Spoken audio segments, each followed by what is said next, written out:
ఈ శిశు మందిరికి కూడా లీజ్ అగ్రిమెంట్ ఇచ్చిరో దాని అమౌంట్ కూడా కాలేజీలో పడుతున్నది. అది అమ్మలేదు. నీకేది దోస్తుంది చిన్నపిల్లలకు చెప్పి తిట్టండి, నోటికి వచ్చినట్టు మాట్లాడురి, వాళ్ళని దో తిప్పుతాం, వాయిని పాయింట్ తిప్పుతాం, మీరు ఏమో చేస్తాం పలుగొడతాం అంటే ఇవాళ అర్థమైంది కదా అన్న, ఓన్లీ పలుగుతుంది అన్న. ఇది ముహూర్తం, ఇది ఓన్లీ ముహూర్తం, ట్రైలర్. మీకు సినిమా ముందట ఉన్నది. మీరేమో అనుకుంటున్నారు మర్యాద ఉంటే మర్యాదగానే ఉంటుంది.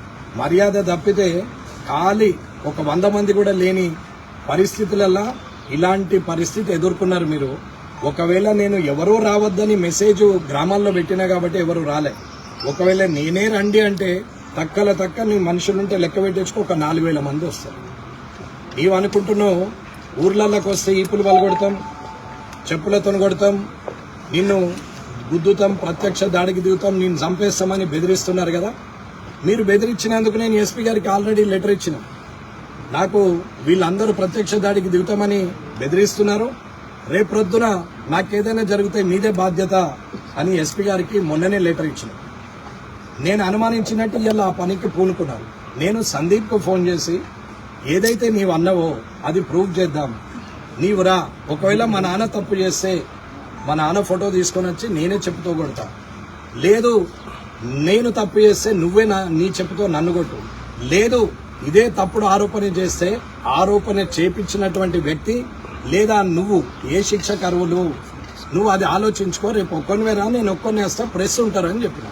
ప్రెస్లో కూడా ఆఫీసర్లు దానికి సంబంధించిన కాలేజీ భూములలో ఉన్నటువంటి ఆఫీసులకు సంబంధించిన అధికారులను రమ్మని చెప్పిన. ఎక్కడెక్కడ ఎన్ని భూములు ఇచ్చినామో ఎవరెవరు అధికారులు ఉన్నారో వాళ్ళందరినీ రమ్మని చెప్పినాం, కానీ కార్యకర్తలను రమ్మని చెప్పలేదు. కానీ మీరేం చేశారు, వేలాదిగా తరలి రండి. దేనికి? నేను ఒక్కనే వస్తాను, నువ్వు రా, ప్రూవ్ చేయని చెప్పిన. వేలాదిగా తరలి వచ్చి ఏం చేస్తారు అంటే మీరు కొట్టాలా, తన్నాలా, చంపాలని డిసైడ్ అయిపోయారు అనమాట. ఎందుకంత ఇబ్బంది మీకు అంటే మీ అరాచకాలను, ఆగడాలను, మీ కరప్షన్ను అడ్డుకుంటున్నాడు అనేది. దీనికి తోడు మీరు కలిసిందే బీఆర్ఎస్ తో, మీరిద్దరు ఒకటే.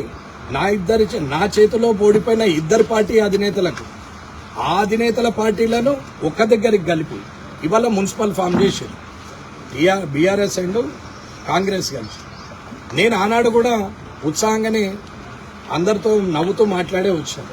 ప్రజలు తీర్పిచ్చింది 16 కాబట్టి 16కే ఉన్నాం, ఎవరిని కలుపుకోలేదే. నీకు అక్కసేంటి? అవినీతి జరగనీయని చెప్పాను తప్ప వేరే విషయం ఏం లేదు. సరే అయింది, ఆ రోజుతో వచ్చినాక ఊరుకోవచ్చు. నీ మనుషులతో కొట్టిస్తా బిట్టిస్తాను.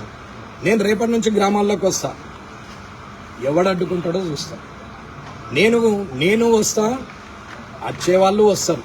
దమ్మున్నోడు ఎవడైనా అడ్డుకోవచ్చు, ఏం పర్వాలేదు. నేను పేపర్ కోసం చెప్పట్లేదు. ఇవాళ నేను ఏదైతే చెప్పినో ఒక్కరు రమ్మని చెప్పినా నేను ఒక్కరినే వస్తున్నా అన్న. నువ్వు వేలాదిగా తరలి రమ్మన్నా నేను రావడానికే సిద్ధంగా ఉన్నా. కానీ నేను పెట్టింది మెసేజ్ 2:42కు పాత్రికేయులకు పెట్టిన, ఫైనల్ మెసేజ్ 3:12కు పంపించిన. ఇది రికార్డుకు టైంతో సహా చెప్తున్నా. దాని తర్వాత మీరు వేలాదిగా రండి అని మీరు మెసేజ్లు పెట్టారు. అయినా నేను సిద్ధంగానే ఉన్నా. రాత్రి 8 గంటలకు బాన్స్వాడలో గొడవ స్టార్ట్ అయింది. రాత్రి 8 గంటలకు బాన్స్వాడలో గొడవ మొదలైంది. అక్కడ హిందూ ముస్లిం గొడవలు చాలా అయిన తర్వాత ఎస్పీ గారు అక్కడి నుంచే ఫోన్ చేసి మాట్లాడి, మీరు ఇక్కడ ఏమన్నా మాట్లాడగలిగే ఆపిస్తే బాగుంటుందంటే ల్యాండ్ ఆర్డర్ ఇష్యూ కాబట్టి నేను కూడా అక్కడ ఉన్నటువంటి బీజేపీ వాళ్ళని, హిందువాయిన వాళ్ళను, అన్యక్షేత్రాల వాళ్ళ అందరితో మాట్లాడి ఏదైతే తప్పు చేసినటువంటి వ్యక్తి ఉన్నాడో ఆ తప్పు చేసిన వ్యక్తిని ఎస్పీ గారు మేము శిక్షిస్తాము, ఈ గొడవను ఆపితే బాగుంటుంది, ల్యాండ్ ఆర్డర్ ఇష్యూ వస్తున్నది, వేలాది మంది పోలీసులు ఇక్కడికి వచ్చి, వందలాది మంది పోలీసులు వచ్చినాం, వేలాది మంది ప్రజలు వస్తున్నారు, ఇబ్బందులు అవుతుంది అని చెప్తే నేను మాట్లాడాను. ఇక్కడున్న చైతన్యరెడ్డి గారు, ఇక్కడున్న సిఐ నరహరి గారు, అక్కడ ఉన్నటువంటి ఎస్పీ గారు, అందరూ అక్కడున్న ఏఎస్పీలు అందరూ ఫోన్ చేస్తే సరే అని మాట్లాడినాం. రాత్రి 12:30 వరకు అది మొత్తం సద్దుమనేటట్టు చేశారు. ఉదయం లేచి నేను వస్తే అక్కడ పోలీసులు, ఇక్కడ పోలీసులు వేలాదిగా తరలిరండి అని మీరు పెట్టిన మెసేజ్లను చూసుకొని నేను బయలుదేరుతుంటే ఇంటి ముందట సుమారు 100 మంది పోలీసులు ఉన్నారు. 7:30కి మీరే 9:30, నేను 10 అన్నా, మీరు 8:30 అన్నారు, మళ్ళా 9:30 అన్నారు. సరే మీకన్నా ముందు నేనే వస్తా అనుకున్నా. ఒక్కడనే బయలుదేరినాం వితౌట్ గన్మెన్స్. కానీ పోలీసులు అడ్డుకున్నారు. ఎస్పీ గారు ఫోన్ చేసి అన్నీ తెలిసిన వ్యక్తులు, మీరంటే గౌరవం ఉంది, మీరు లాండ్ ఆర్డర్ను కాపాడతారు అనుకున్నాం, ఇన్ని రోజులు ప్రశాంతంగా ఉన్న కాన్స్టిట్యున్సీని రణరంగంగా మారుతున్నది, మీరు సహకరిస్తే బాగుంటుంది. బాన్స్వాడలో సమస్య చాలా జటిలంగా ఉంది, మీకు కూడా తెలుసు. ఇక్కడ 144 సెక్షన్ ఉంది.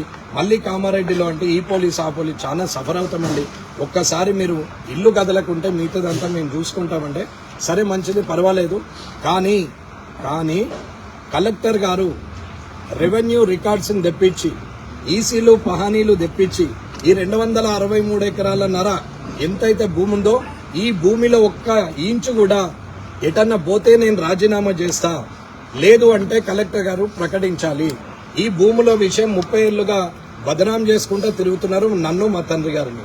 ఇవాళ ఎవడెవడో లేచినోడు లేవనోడు వెంట్రుక పుట్టినప్పుడు కూడా పుట్టినటువంటి వ్యక్తి అటువంటి వాడు కూడా ఇవాళ మాట్లాడుతూ ఉంటే కుటుంబాన్ని అవినీతి పరులు అని చెప్తే 263 ఎకరాలు తయారు చేసినప్పుడు చుట్టుపక్కల మేము 100 ఎకరాలు కబ్జా పెట్టాలి, ఎక్కడ అరగజం లేదు.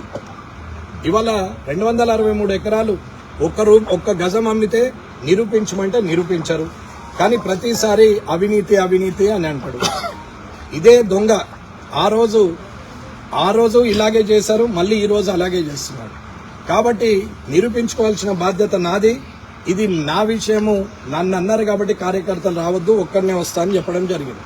నేను వెళ్ళితే పోలీసులు ఆపిర్రు కాబట్టి లాండ్ ఆర్డర్ ఇష్యూ ఉందంటే ఇంట్లో ఉంటే దొంగలాగే ఇంట్లో ఉన్నాడని అంటున్నారు.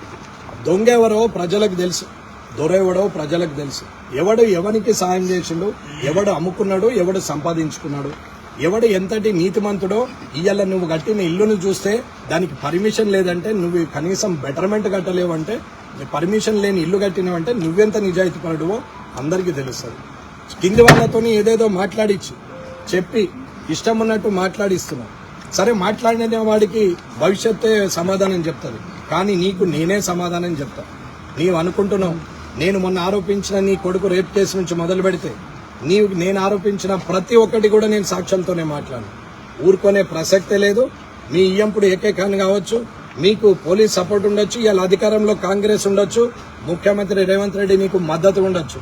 ముఖ్యమంత్రి గారికే చెప్తున్నా, ఇలాంటి దాడులు ప్రత్యక్షంగా చేసి రేపటి నుంచి నా మీద ఈగ వాలినా గీత పడినా అది కాంగ్రెస్ ప్రభుత్వందే, అది ముఖ్యమంత్రిదే బాధ్యత అని చెప్తున్నాం. ఇక్కడున్న పోలీసులకు కానీ ఇప్పటి వరకు గౌరవించిన పోలీసులకు కూడా చెప్తున్నాం, రేపటి నుంచి నేను ఖచ్చితంగా గ్రామాల్లో తిరుగుతా, నేను పోతా, ఎవడు అడ్డం వస్తాడో నేను కూడా చూస్తా. ఎటువంటిది జరిగినా దాని బాధ్యత ప్రభుత్వమే తీసుకోవాలా. నేనేం భయపడే వ్యక్తిని కాదు. నేనున్నది భారతీయ జనతా పార్టీలో నీతి నిజాయితీగా ఉండి ప్రజల పక్షాన పోరాడే వ్యక్తిని. నా వెనకాల నా పార్టీ అధినేతలు వీళ్ళందరూ ఉన్నారు. మోడీ గారు, అమిత్ షా గారు, వీరందరూ కూడా ఉన్నారు. నిజాయితీతో ఉండే వ్యక్తులమే కానీ మేము అవినీతి పరులం కాదు, భయపడే వ్యక్తులు గారు. భారతీయ జనతా పార్టీ కార్యకర్త నీలాగా పేడ్ వర్కర్లు కాదు, వాళ్ళు వర్క్ దేశం కోసం ధర్మం కోసం పనిచేసేవాళ్ళు. అందుకే ఇవాళ నీ కారు బోల్తా పడ్డది, రేపు పొద్దున మీ ప్రభుత్వం కూడా బోల్తా పడుతుందని చెప్తున్నాం. షబ్బీర్ అలీ గారు, మీరు ఏమన్నా అనుకోండి, ఖచ్చితంగా రేపటి నుంచి ఇంకా యుద్ధ వాతావరణం, ఇడిచే ప్రసక్తే లేదు. అడుగున ఏ ఇన్ఛార్జ్ మినిస్టర్ వస్తారో ఎవరు వస్తారో రానివ్వండి, ప్రభుత్వానికి కూడా నేను ఛాలెంజ్ చేస్తున్నా.